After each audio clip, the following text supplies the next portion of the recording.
다름이 아닌 같음 속의 연합이라는 주제 아래 오늘 이렇게 함께할 수 있어서 기쁩니다. 오늘 우리는 첫 번째 시간으로서 오직 성경이라는 키워드를 가지고 함께 하나님의 말씀들을 나누어 보도록 하겠습니다.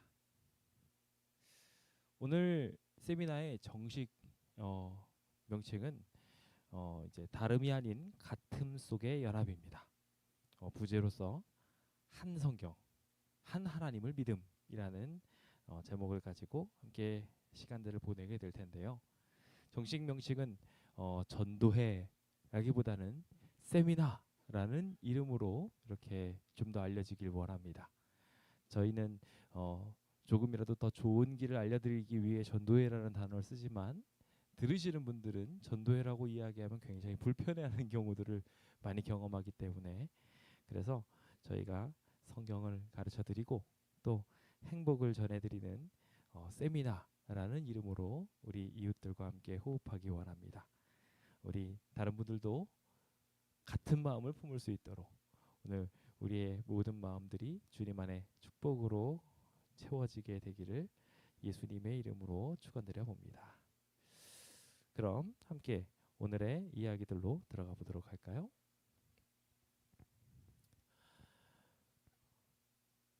사람은 같음 속에 편안함을 느끼며 다름 속에 매력을 느낍니다.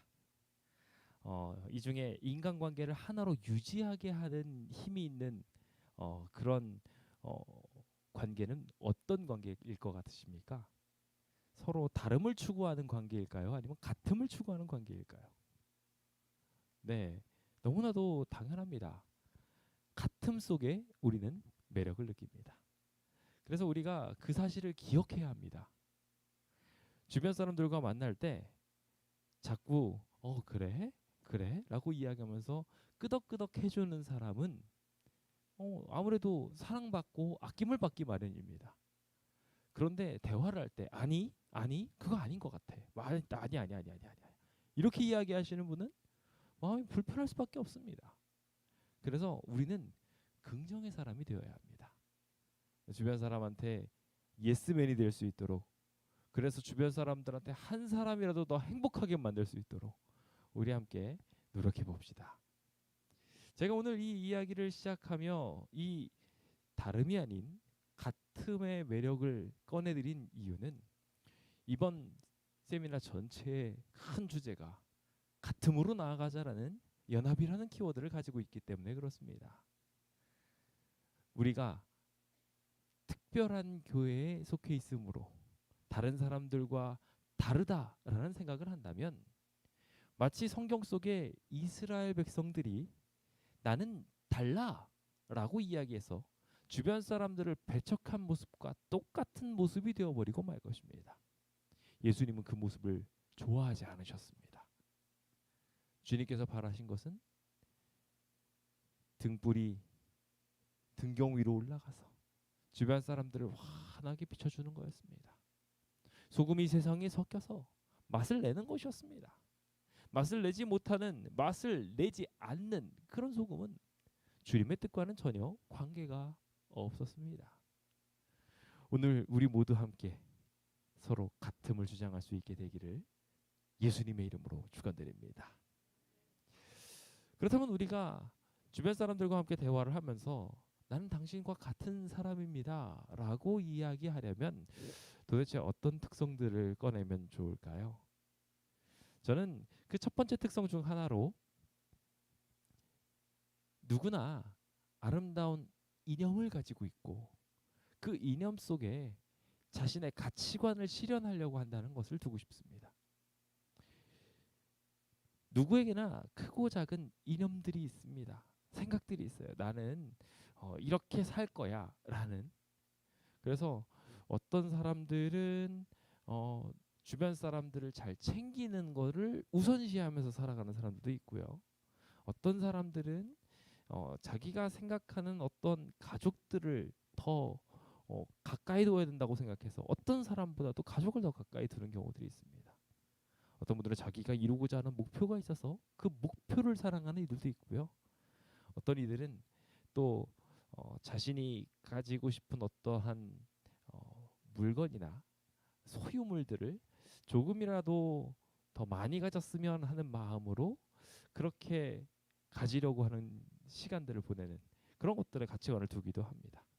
다양한 가치관들이 우리의 삶들을 주관하게 되지요. 오늘 그 키워드를 가지고 첫 번째 시간인 오직 성경이라는 키워드를 함께 나누어 보려고 하는데요. 오늘 그 삶의 원칙과 우리의 공통점에 대한 이야기들을 함께 나눌 때 오늘 우리에게 조금이라도 더 행복이 찾아오게 되기를 간절히 바랍니다. 자, 그렇다면 어떻게 하면 우리가 좀 행복이라는 키워드를 향해 달려갈 수 있을까요? 행복하기 위해서는요, 원칙이 필요합니다. 뭐가 필요하다고요? 행복하기 위해서는 원칙이 필요하다는 거예요. 어떤 분들은 좀 이해를 못 하실 수 있습니다. 왜냐하면은 누구나 다 포용해주고 아껴주고 사랑해주면 그러면은 행복이 자리 잡는다고 생각하시는 분들이 있거든요. 틀린 말은 절대 아닙니다. 근데 그 사랑도 원칙이 있어야 됩니다. 만약에 아이가 계속 나쁜 짓을 합니다. 근데 계속 사랑만 해줘요. 그게 아이를 행복하게 만들어주는 비결이 될까요? 공부를 절대 안 합니다. 공부하기 좋아하는 아이가 어디 있어요, 그렇죠? 공부하기를 좋아하는 아이는 조금 이상하다 생각 한번 해봐야 됩니다. 근데 그런 공부하기를 별로 안 좋아하는 아이에게 그 아이가 원하는 대로 그래 잘한다 사랑한다 계속 그것만 이야기하면 그 아이는 진정한 행복을 향해 갈 수가 없게 됩니다. 사람으로서 당연히 사람의 관계를 참아주는 관계들도 필요하고 헌신하는 관계들도 필요합니다. 제가 저희 아이들이 셋씩이나 있어서 복이라고 생각하는 것 중에 하나는 양보하는 거를 벌써부터 배운다라는 것 때문에 그렇습니다. 제가 혼자 있는 아이들과 저희 아이들이 노는 걸 한번 봤는데 그 혼자서 사는 아이들은 다 자기 거잖아요. 그러니까 이걸 양보할 줄 몰라요. 그래서 이 아이는 그냥 무조건 자기 겁니다. 그래서 아이들과 어울리지 못하고 싸우고 때리고 미워하다 보니까 같이 안 놀아주게 되는 일들이 생겨나게 되더라고요. 아무리 사랑을 해도 원칙이 필요합니다. 아무리 아껴도 하나밖에 없는 아이라 할지라도 원칙 아래에서 서로 양보하고 나누어주고 그런 것들을 배워야 합니다. 근데 요즘에 이제 금지 오겹들만 있다 보니까 세상이 일명 MZ 신드롬을 경험하고 있습니다. 새로운 세대의 아이들이 자기밖에 모르는 거예요. 자기중심적 그 친구들이 머리가 똑똑하지 않은 게 아니에요. 그들은 머리가 팽팽 돌아갑니다. 그래서 자기 머릿속에서 이미 계산이 다 끝나요. 이렇게 하면은 이득인데 이거 왜 안 해? 라고 이야기하면서 절대로 참지 않습니다. 자기 희생이란 걸 못 배웠거든요. 그래서 행복하려면 원칙이 필요합니다. 원칙 없는 사람들이 모이면요. 자기 마음대로 하겠다고 싸우다가 결국 전쟁이 일어나는 거예요. 그래서 우리는 이러한 삶의 원칙들을 수호하는 것들을 통해 자연스럽게 우리 안에 축복을 누릴 수 있게 됩니다. 우리 교인들, 우리 신앙인들이 신앙을 안 하는 사람들을 만날 때 그 신앙인들을 바라보는 그 사람들이 우리를 보면서 불편한 시선을 보입니다. 저 사람들은 뭐도 안 하고 성경 말씀 보면서 예배드리러 가고 이상하다라고 생각할지 모릅니다. 그럴 때 우리가 뭐라고 말해야 될까요? 뭐라고 말해야 될까요?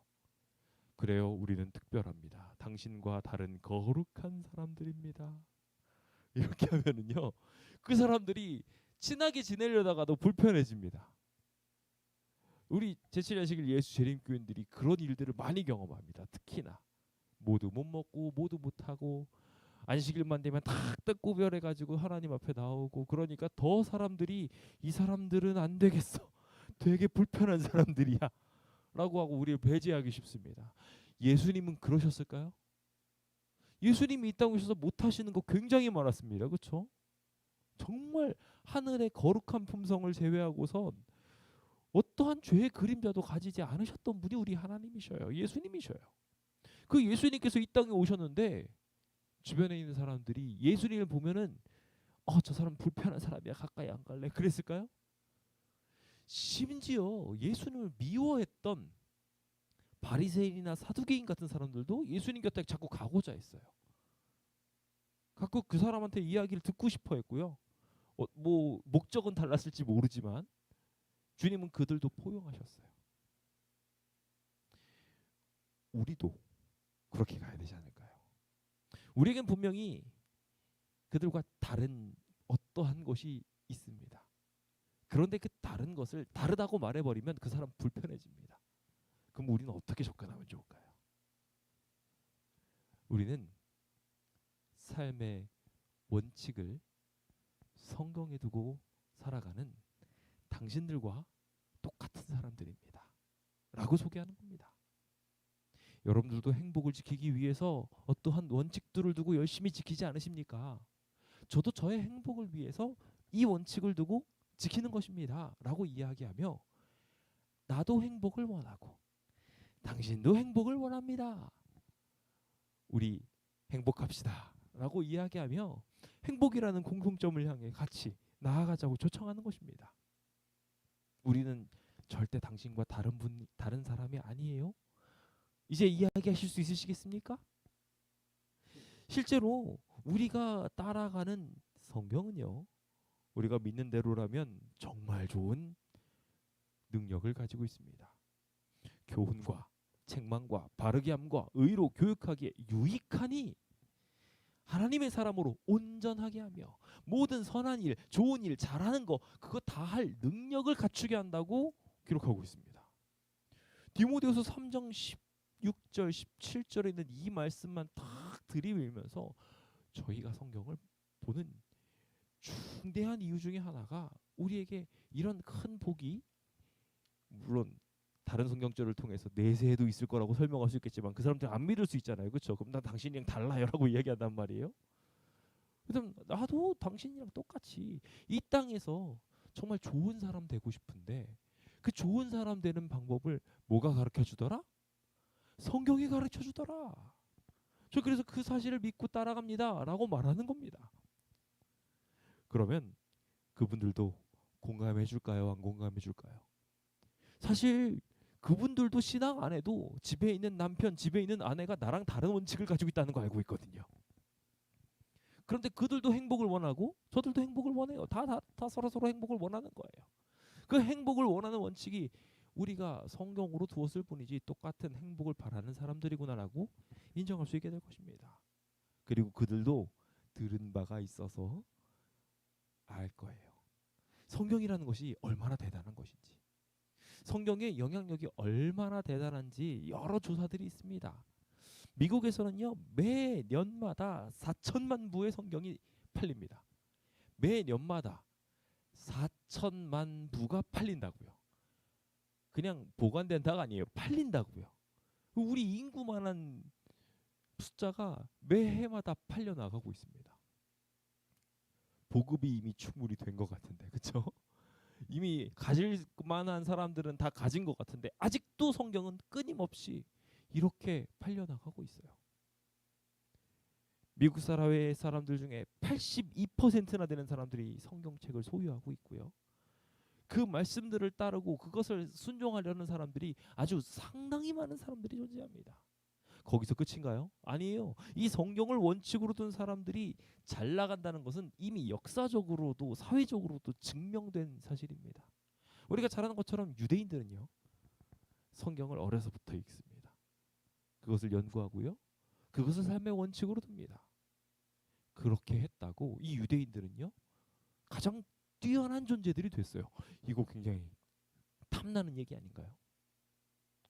우리 주변 사람들이 그래서 부자, 신앙인 전혀 아닌 사람들이라 할지라도요, 세계 인구의 대부분이 알고 있고 공통점을 가질 수 있으며 그 성경이라는 말씀을 통해 가지고 연구를 하게 됐을 때 머리가 지성이 똑똑해진다는 거, 도덕성을 갖고 모든 길들에 있어서 좋은 길들을 건다는 것을 잘 알기 때문에 신앙인과 전혀 관계없는 부호들이라 할지라도 엘리트 코스에 반드시 넣는 것 중에 하나가 성경 공부입니다. 성경 공부를 한다고요. 실제로 제가 한삼 중을 입학을 하려고 오는 이렇게 부모들을 많이들 만났습니다. 예전에 삼육대학 근처에 있으면서 한삼중이 명문 중학교고 한삼고도 그나마 좋은 고등학교라고 거기 들어가겠다고 오신 분들이 꽤 있어요. 요즘에는 그 붐이 초등학교까지 가가지고 초등학교 들어가겠다고 이렇게 공부하러 오시는 분들까지 있다고 합니다. 근데 그렇게 오시면은 그분들이 성경을 공부하고 난 다음에 하시는 이야기가 혹 합격을 못해도 내가 성경을 배우길 잘했다는 거예요. 성경이 이렇게 좋은 책인지 몰랐다고 실제로 공부를 해보고 나니까 좋더라고 이야기하더라니까요. 그래서 떨어졌어요. 불합격했어요. 학교에 못 들어갔어요. 그러면 불합격했으니까 부끄러우니까 나 안 나올래. 그럴 수도 있고 내가 이것 때문에 온 건데 떨어졌으니까 내가 내 목적이랑 안 맞아고 떠나갈 수도 있는데 그러지 않고 계속 교회를 나오셔요. 왜요? 성경의 원칙이 학교 하나 잘 들어가는 것보다 훨씬 더 우리한테 복을 준다는 걸 깨달았기 때문에 그래요. 그래서 우리는 우리의 행복을 위해서 성경을 보는 것입니다. 그 복을 받고 있는 이 자리에 계신 모든 분들이시여 축하드립니다. 최고의 선택을 하신 겁니다. 아주 잘하셨어요. 성경을 펼칠 때마다 여러분들의 지성이 팡팡 돌아갈 것입니다. 괜히 다니엘과 세 친구들이 거기서 제일 똑똑한 사람들이 됐던 게 아니에요. 이미 그들은 성경으로 깊이 그들의 지성이 깨어 있었어요. 오늘 우리가 이 모든 사람들 위에 가장 뛰어나고 가장 행복한 사람 되려면 그 성경을 우리의 행복의 원칙으로 두는 것이 최고의 비결이라고 저는 생각합니다. 그 비결 속으로 다른 행복을 바라고 있는 이들에게 나도 행복을 바라는데 저는 이 성경에서 행복을 추구하고 있고 그 행복을 거기서 추구해 봤더니 당신이 원하는 당신과 같은 놀라운 축복이 성경에 있더라. 그렇게 한번 우리 함께 나누어 보면 좋을 것 같습니다.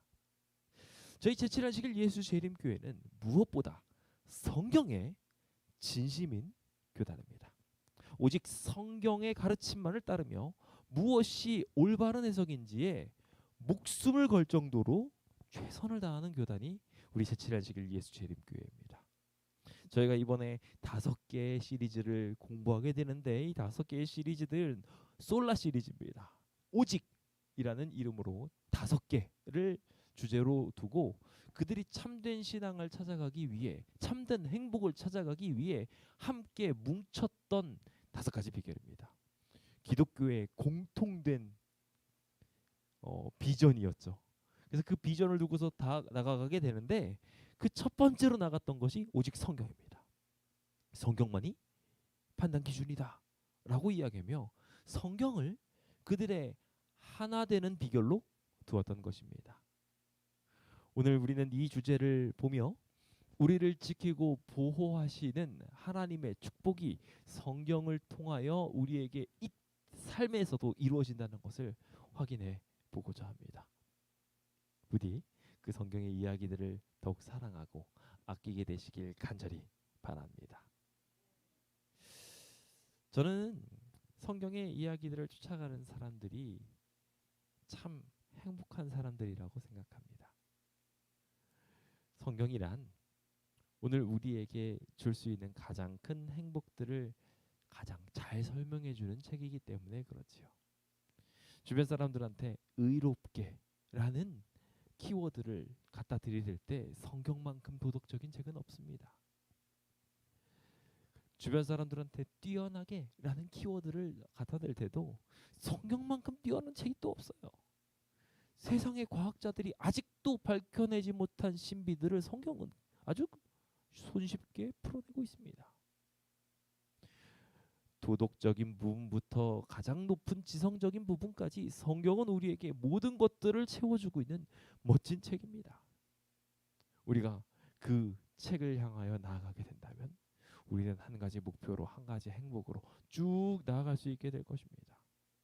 그런데 성경을 원칙으로 두는 사람들은 많은데 왜 이렇게 수많은 교회들이 있고 교단들이 있고 나뉘어져서 서로 다른 생각들을 가지고 있느냐라는 이야기는 우리가 좀 생각해보고 그렇게 내버려두면 안 된다고 저는 생각을 합니다.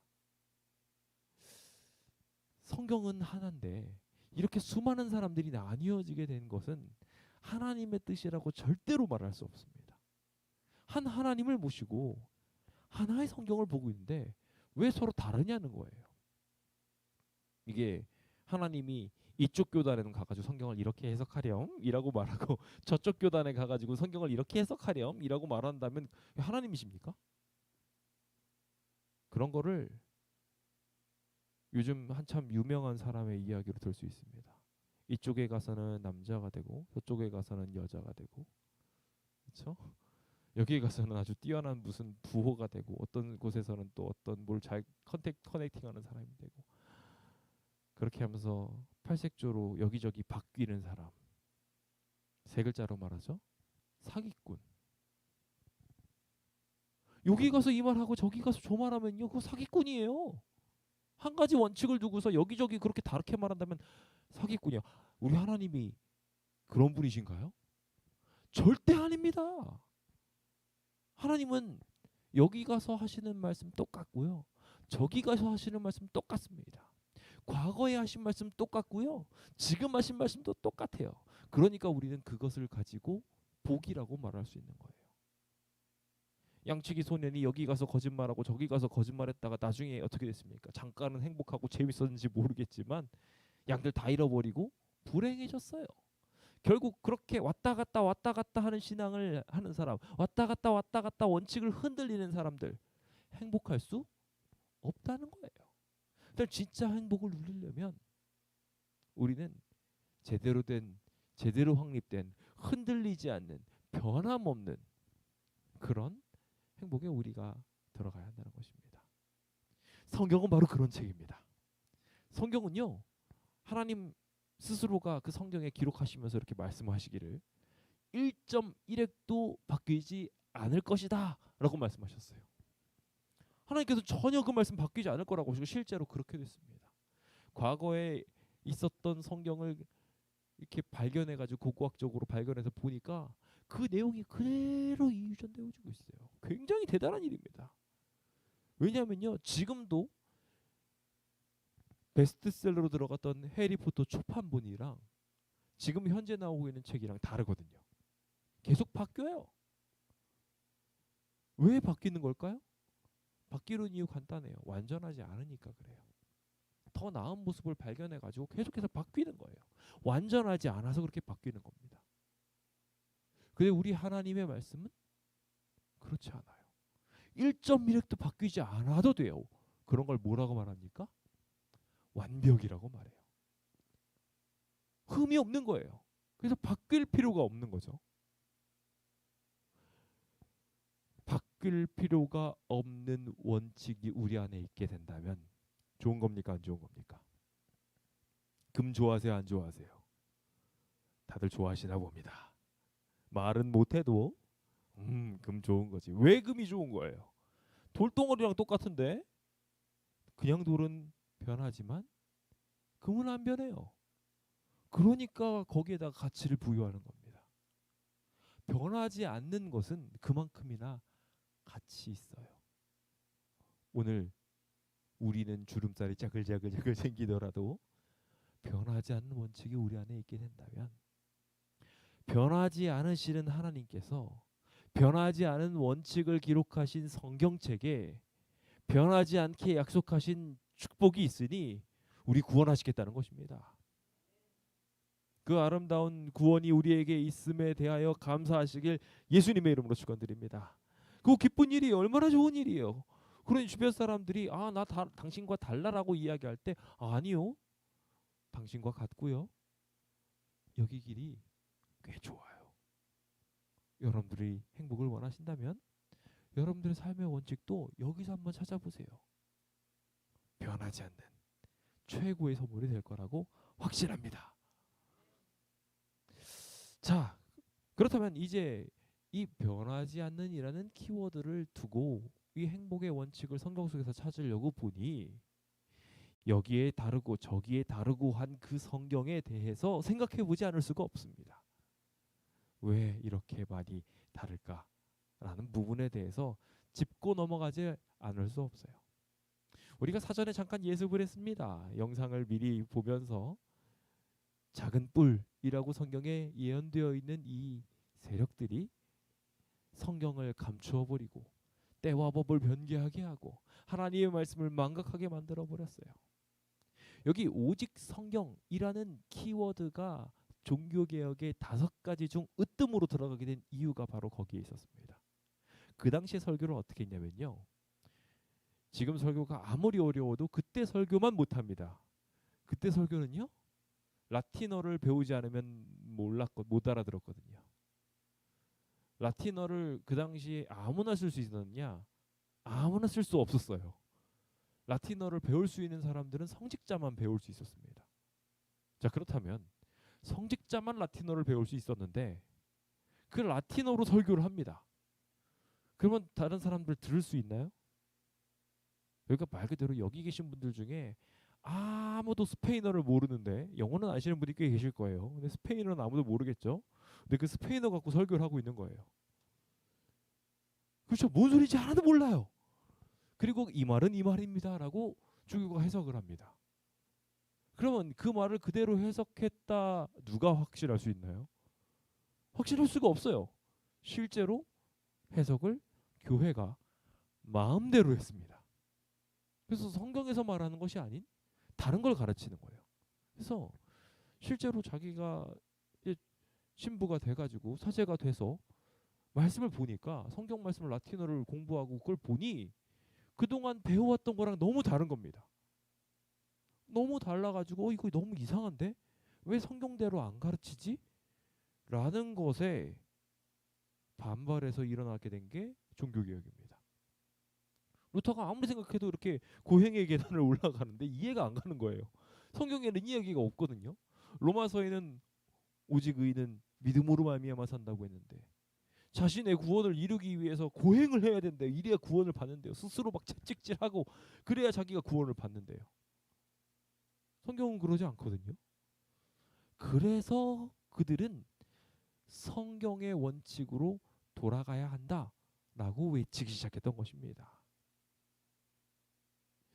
안타깝게도 사람들은 성경의 변함없는 원칙을 따르지 않으려는 나쁜 습성이 있습니다.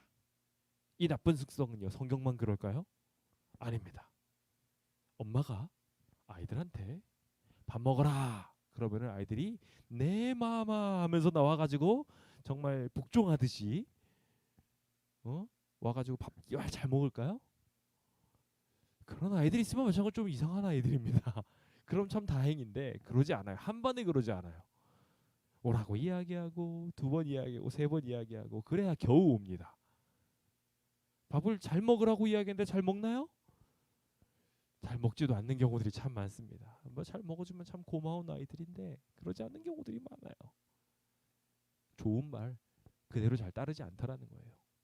바르고 정직하게 살아야 합니다.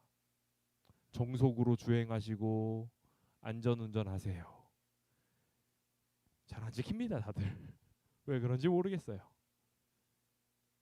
원칙이 있을 때 그 원칙을 잘 따르지 않게 되려는 성향들이 인간 안에 내재해 있어요. 근데 우리는 명확하게 압니다.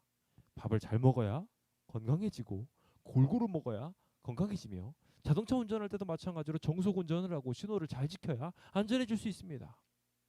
모르시는 분 아무도 안 계시죠? 성경도 똑같아요.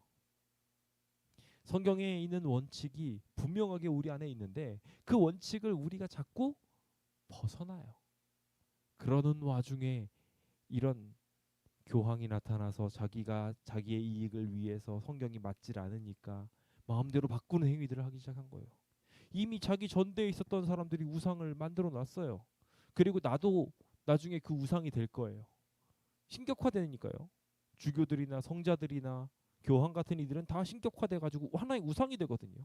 살아있는 신이 되는 거예요. 마치 이집트의 라 되는 것처럼 자기가 그 존재가 돼가지고 그 자기 스스로가 왕이 될 수 있고 신이 될 수 있으니 얼마나 좋아라고 생각하면서 바꾸질 않는 거예요.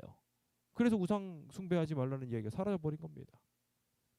자기들이 말했던 권위가 주일에 있었으니 안식일 안식일을 바꿔야 된다고 이야기하는 사람들 받아들이지 않고 다 박살내버렸던 것입니다. 자기가 원하는 것과 맞지 않으니 마음대로 바꿔버리는 일들이 생겨나게 된 거예요. 그게 옳은 일인가요? 틀린 일인가요? 너무나도 명확하게 틀린 이야기예요. 원칙과 어긋난데 그것을 원칙으로 삼으려고 하면은요, 그건 문제가 되는 거죠. 그렇죠? 그래서 내 가족을 사랑해야 된다고 우리가 원칙을 세워야 되는 것이 명확한데 그럼에도 불구하고 다른 사람을 사랑하는 새로운 원칙을 두고서 바람을 피게 되면 그 가정은 어떻게 됩니까? 파탄 나는 거예요. 그래서 성경은 우리한테 이렇게 말합니다.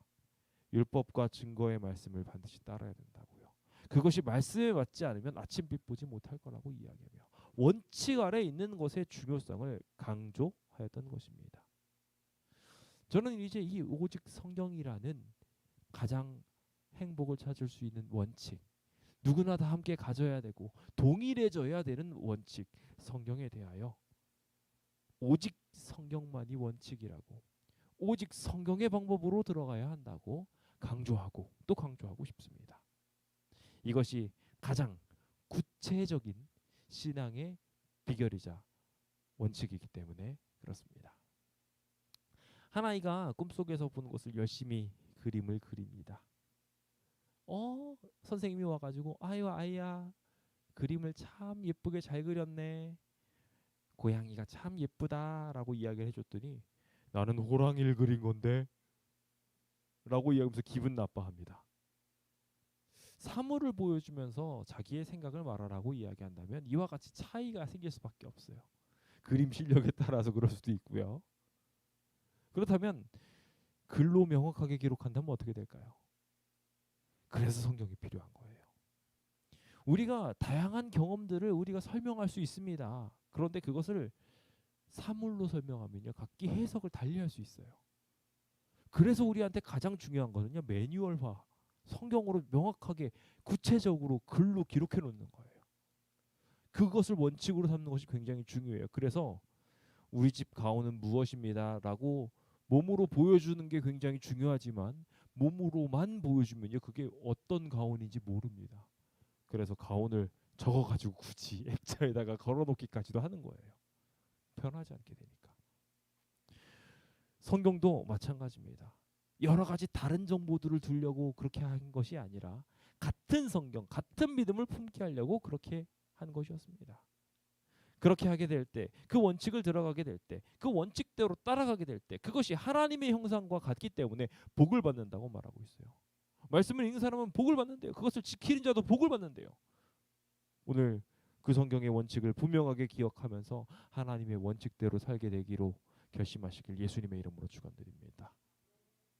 자, 그렇다면 아까 전에 말씀드린 것처럼 여기 말씀을 볼 때 주의할 점이 있다는 거예요. 자, 여기 축복을 전달하던 하나냐라는 선지자가 있습니다. 제가 전에도 한번 설명드린 적이 있는데 이 하나냐라는 선지자는요, 성경의 박사였습니다. 성경 똑똑하게 잘 알고 있었어요.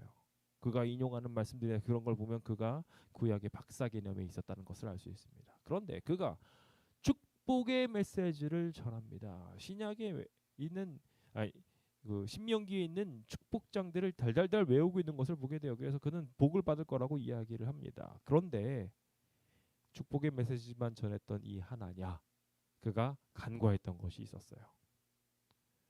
그는 자기가 원하는 말씀만 지켰다는 거예요. 자기가 맞다고 생각하는 것만 챙겼어요.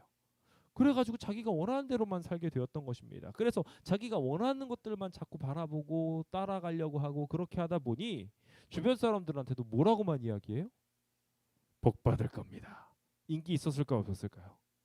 인기 있었죠. 보는 사람마다 어이구 당신 오늘 좋은 일 있을 겁니다.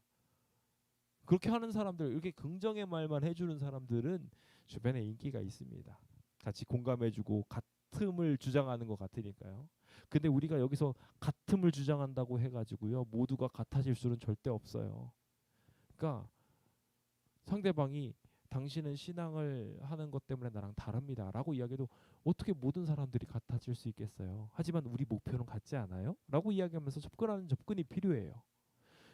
근데 문제는 뭐든지 다 같아지려고 하면서 뭐든지 같은 걸 대입을 해버리게 되는 순간 문제가 발생하기 시작합니다. 자기가 생각하는 행복과 저 사람이 생각하는 행복도 다를 수 있고요. 그리고 그 행복을 무조건 적용시키는 과정 속에서 잘못된 해석을 하기 시작하기 때문에 그렇습니다. 하나냐도 그런 실수를 범했어요. 그래서 그는 말하기를 다 잘 될 겁니다. 지금 쳐들어오는 나라들 다 하나님께서 승리하게 하실 것입니다. 라는 이야기로만 점철했습니다. 피그말리온 효과라는 게 있죠. 자신이 바라는 것을 자꾸 말하면 그게 이루어진다는 개념입니다. 문제는요, 그렇게 아무리 해도 우리가 물을 걸을 수는 없습니다. 하늘을 날 수는 없어요. 아무리 입으로 말한다고 해도 말이죠. 거기는 분명한 원칙이 필요해요. 그래서 우리가 물 위를 가려면 배를 타야 돼요. 하늘로 가려면 비행장치를 타고 날아가야 됩니다. 우리 스스로는 그것이 지금 안 돼요. 우리는 그러한 것들을, 개념들을 무시하면서 그냥 원칙 아래 있지 않은 상태에서 다 될 거야 라고 이야기하는 성경의 잘못된 해석 법칙을 이 땅에 있는 이들이 하고 있음을 기억해야 합니다. 문제는 우리도 그럴 수 있다는 거예요. 축복의 메시지만 막 끌어다가 좋다 좋다 좋다 하기 쉬워요. 그런데 우리가 같은 믿음을 품으려면, 같은 복을 얻으려면 가져야 될 굉장히 중요한 자세가 있습니다. 바로 하나님 말씀대로, 그 말씀 안에 더하지도 않고 빼지도 않고 주님 말씀 그대로 모든 부분을 다 순종하는 일이 오늘 우리의 삶에 필요하다는 것입니다. 그러지 않으면 계약 조항 하나 빼먹었으므로 재앙이 이를 수 있어요. 혹시 신앙생활하면서 혹은 우리의 삶을 살아가면서 자신이 생각하는 가르침과 원칙에 조금 뭔가가 막혀서 답답한 경험 하진 않으셨습니까? 그렇다면 그 답답한 경험들이 왜 생겼는지 곰곰이 생각해 보십시오. 어느 순간에 가서 바뀌어야 하기 때문에 생겨난 현상입니다. 왜 바뀌어야 되냐면요, 다 바뀌지 않는 하나님의 말씀의 원칙으로 그대로 서지 않아서 그래요. 오늘 우리가 그 원칙 안에 있을 수 있도록 분명하게 섭시다. 성경에는 간단한 예가 하나 있습니다. 레위기서에 등장하는 음식물에 관련된 권면들입니다. 음식물에 대한 권면, 우리는 이 이야기를 딱 경험하면 제7일 예수 재림교회는 다른 사람들과 달라라고 이야기하기 가장 쉬운 이야기 중에 하나일지 모르겠어요. 근데 성경에서 우리는 분명하게 이렇게 이야기하고 있는 것을 보게 되거든요. 내가 거룩하니 너희도 거룩할지어다 라고 이야기하며 부정한 음식 먹지 말라고 하셨어요.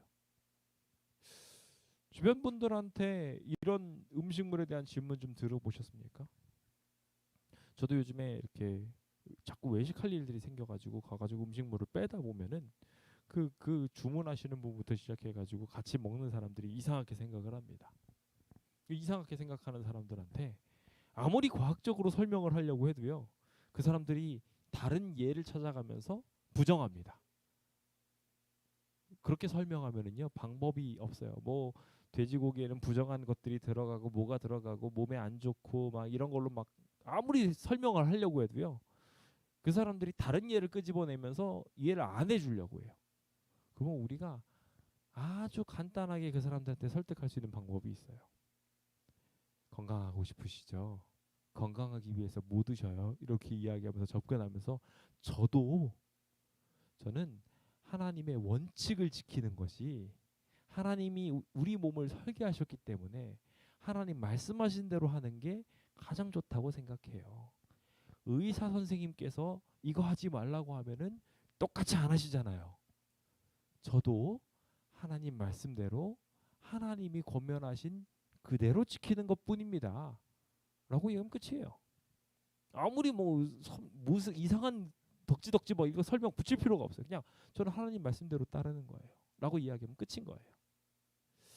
그런데 이런 이야기를 하면요, 주변 사람들이 또 끄집어내면서 이런 얘기를 꺼냅니다.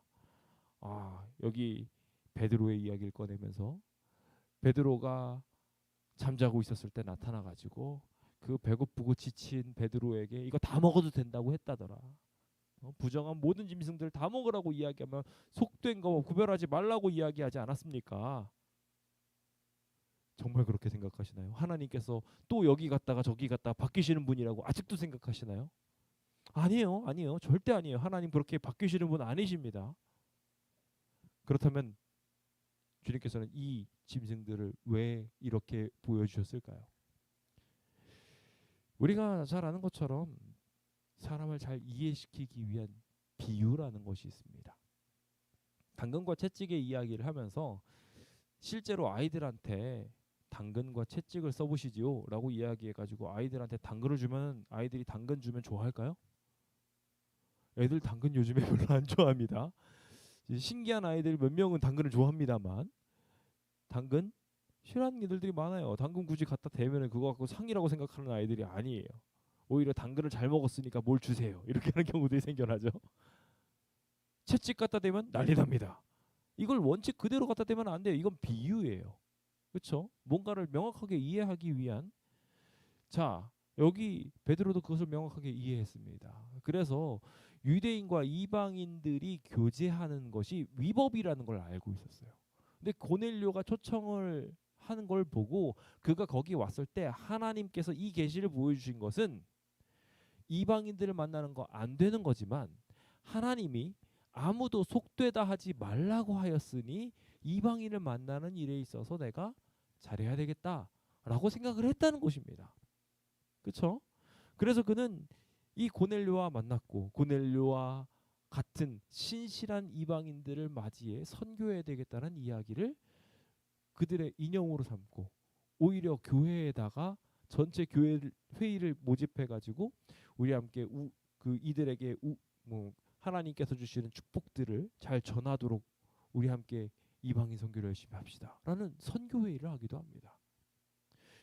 그런데 그럴 때 그들이 바뀌었는지 볼까요? 아니요, 안 바뀌었어요. 사도행전 15장이 그 예루살렘 총회를 하는 모습이거든요. 근데 예루살렘 총회를 하고 있는 중에 우상의 더러운 것, 음행과 목매어 죽인 것, 피를 멀리하는 것, 이거 다 그대로 레위기서에 있었던 이야기들이요. 그 이야기들 그대로 가지고 와가지고 이거는 피해야 된다라고 명확하게 가르쳐주기 시작합니다. 안 바뀌었던 거예요. 고린도서 8장 10절에서도 똑같이 그 이야기를 하면서 우상의 제물에 대해서는 절대 안 된다고 이야기하면 심지어 그냥 부정한 음식도 아니에요. 그냥 정결한 음식인데 그게 우상한테 잠깐 바쳐졌다가 오면 그거 먹으면 된다 안 된다? 안 된다라고 이야기하면서 아주 그냥 강력하게 그것을 막았다는 거예요. 그것이 너무 과도하게까지 발전하니까 고린도전서에는 그 문제를 좀 중화시키려고 그거를 하는 게 맞는데 그것 때문에 다른 사람들을 신앙까지 무너질 정도로까지는 하지 말아라.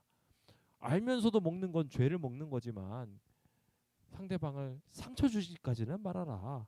라는 식으로 접근하면서 그 당시에 사람들이 오히려 얼마나 열심히 이걸 지켰는지를 명확하게 알려주고 있습니다.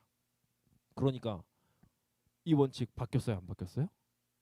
안 바뀌더라는 거예요. 자, 그렇다면 여기 계신 행복을 추구하시는 모든 분들한테 묻겠습니다. 성경이 여러분들한테 여러 가지 원칙들을 제공하고 있습니다. 그 원칙을 정말 행복으로 가져가려면 여기서 조금 저기서 조금 교회에 있었을 때는 거룩하다가 밖에 있었을 때는 대충 될까요 안 될까요? 네.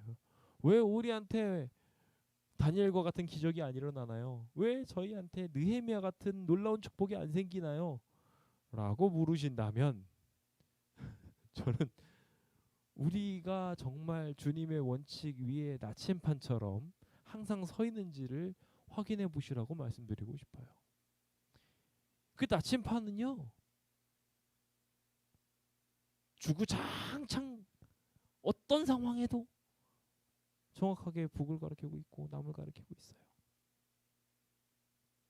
요셉이 그의 삶의 고난의 역경에 계속 그걸 빠졌다 할지라도, 심지어 그가 충성함으로 인해 바로의 감옥에 들어갔다 할지라도 여전히 그의 나침판은 하나님을 향하고 있었어요. 그의 원칙은 여전히 바뀌지 않았고, 그 일들이 무르익었을 때 하나님께서는 요셉의 기적을 허락하셨던 것입니다. 오늘 우리도 마찬가지예요. 주님의 뜻하신 때를 기다리며 계속해서 주님의 원칙을 바꾸지 않고 지키는 일이 우리 삶에 필요합니다. 주님은 우리의 가장 큰 건강을 위해 채식이라는 완벽한 방법을 우리한테 이미 주셨습니다. 이게 가장 완벽하고 가장 좋은 길이었어요. 인간이 이것만 먹고 살지 못하게 되는 극한의 상황에 놓이게 될 것을 주님께서 아셨습니다. 노아 홍수로 인해서 극지방이 생겼고 사막지방이 생겼어요. 거기에서는 이들이 먹을 수 있는 것들이 없어요. 그들이 모든 것들을 평안하게 먹을 수 없음을 아시고 하나님께서 그들의 생명이 더 중하셨기 때문에 그들에게 음식을 허락하셨던 것입니다. 그게 창세기 9장에 등장하는 음식이었어요. 그 음식에 이야기하면서 그 음식의 생명이 되는 피채는 절대 먹지 말라고 말씀하셨고, 그 이전에 주님께서는 이미 1년 동안 그들을 배 안에 가둬두고 뭘 가르치셨어요? 정결한 짐승과 부정한 짐승을 가르치셨어요. 성경에 그런 얘기가 없다고요? 아니요. 정결한 짐승이라고 일부러 주님께서 말씀하시면서 암수 7쌍씩을 노아 방주에 들이셨다고 기록하고 있어요. 부정한 짐승들은 둘씩 들어왔어요. 그러니까 딱 보면 알아요. 많은 거는요 정결한 짐승이에요.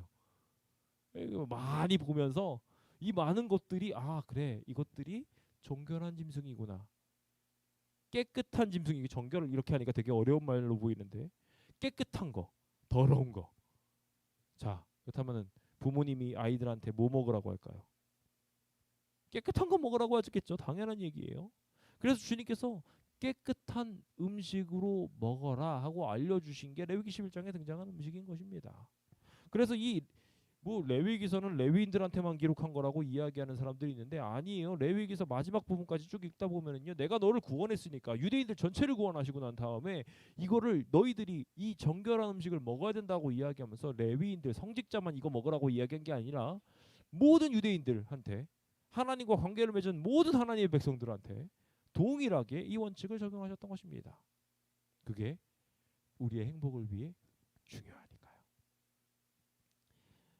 오늘 우리는 이 사실을 발견하며 결과적으로 성경이 말하는 조금 달라 보이는 우리가 따라가는 길들은 결국 하나님께서 원칙으로 모든 사람을 하나로 모이게 하기 위해 축복의 길을 제안하신 것이라는 것을 확인하게 됩니다. 나중에 우리가 하늘나라 가가지고서도 여전히 생명체를 죽이면서 살아갈까요?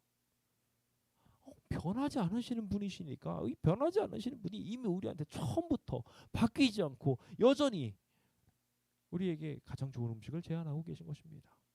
근데 이 극한의 상황에서 인간들이 그것을 먹지 못하게 된다면 그렇다면 뭘 먹어라? 정결한 걸 먹어라. 그리고 심지어 그 깨끗한 걸 먹으라고 이야기하면서 주님께서 하신 말씀은 뭐였냐면요. 그 정결한 짐승이 제물로 바쳐지는 것을 보게 돼요. 뭐라고요? 제물로 바쳐진다고요. 그러니까 그 제물로 바쳐진다는 것을 우리가 잘 생각해 보면은 예수님께서 우리한테 먹으라고 하신 거는요. 예수님의 희생을 기리도록 하신 것이었어요. 예수님이 희생하심으로 그들이 배불러지는 것을 경험케 하신 거였어요. 그러니까 단순히 그냥 먹은 게 아니에요. 기억하셔야 됩니다.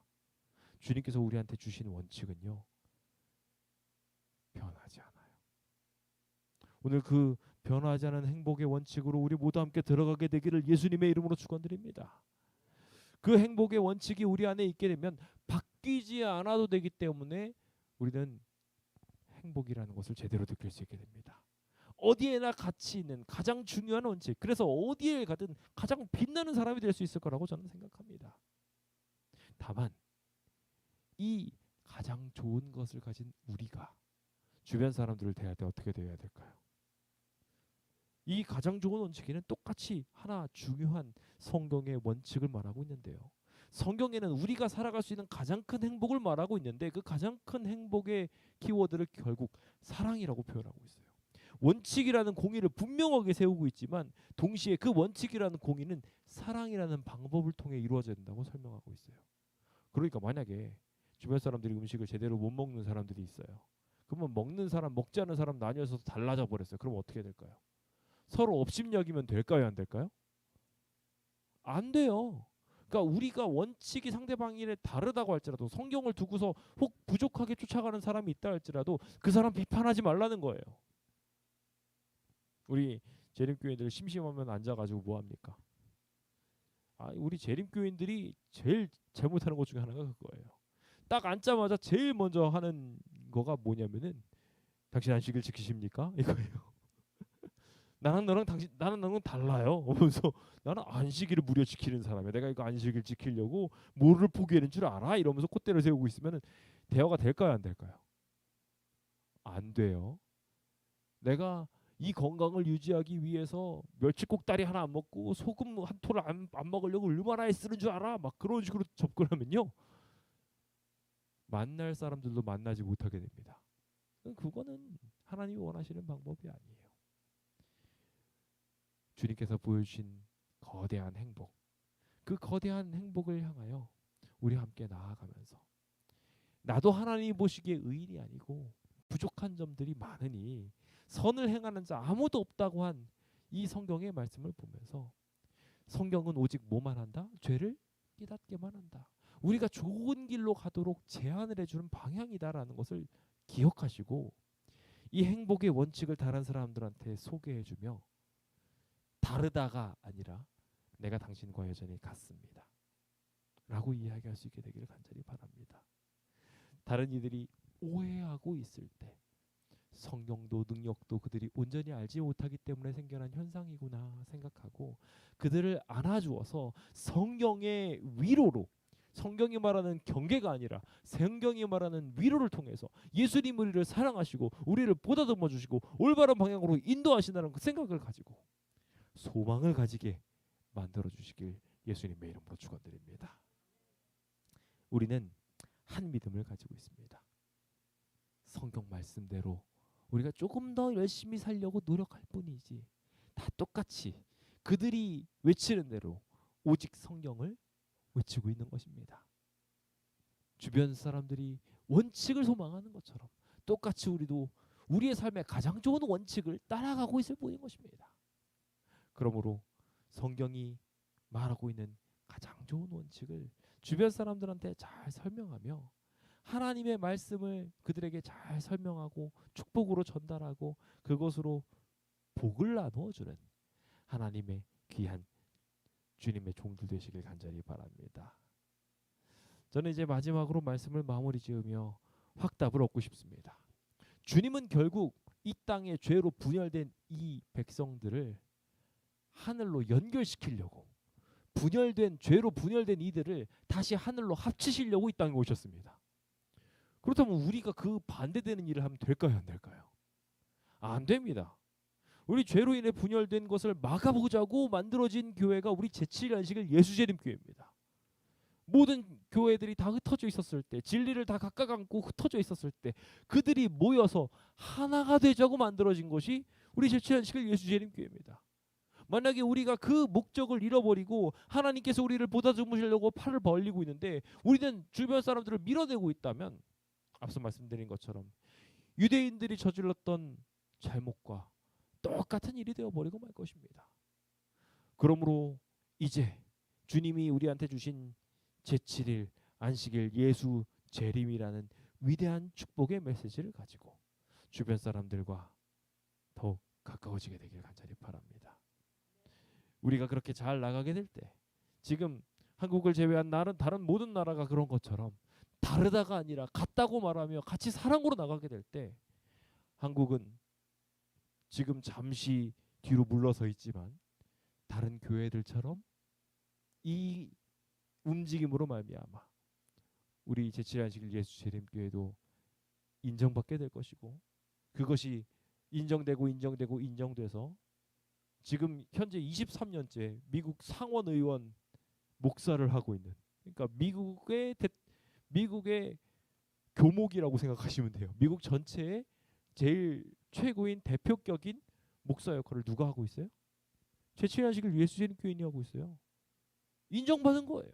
만약에 그 제7야식을 예수재림교회의 베리 블랙 목사님께서 안식일을 이야기하면서 당신네들 안식일 안 지키고 넌 달라라고 이야기하면 이 자리에 계속 있을 수 있었을까요? 아니에요. 하나님의 사랑을 조금이라도 전달하려고 계속 노력했기 때문에 무려 23년. 보십시오. 나중에 검색해 보시면요. 제일 오래 하고 계셔요, 지금. 그래서 재림교회가 지금 미국 내에서 그렇게 인정받고 있고 그렇게 사랑받고 있는 것입니다. 우리도 그런 교회가 되어야 합니다. 이제 우리는 새로 이곳으로 왔습니다. 새로운 터전에서 우리는 그런 희망을 전달하는 사람 되기를 원합니다. 같음을 외치며 같은 하나님, 같은 성경, 같은 열심, 같은 믿음, 같은 소망, 같은 사랑을 말할 수 있는 우리 모두 되기를 간절히 바라면서 오늘 모든 메시지를 마치도록 하겠습니다. 감사합니다.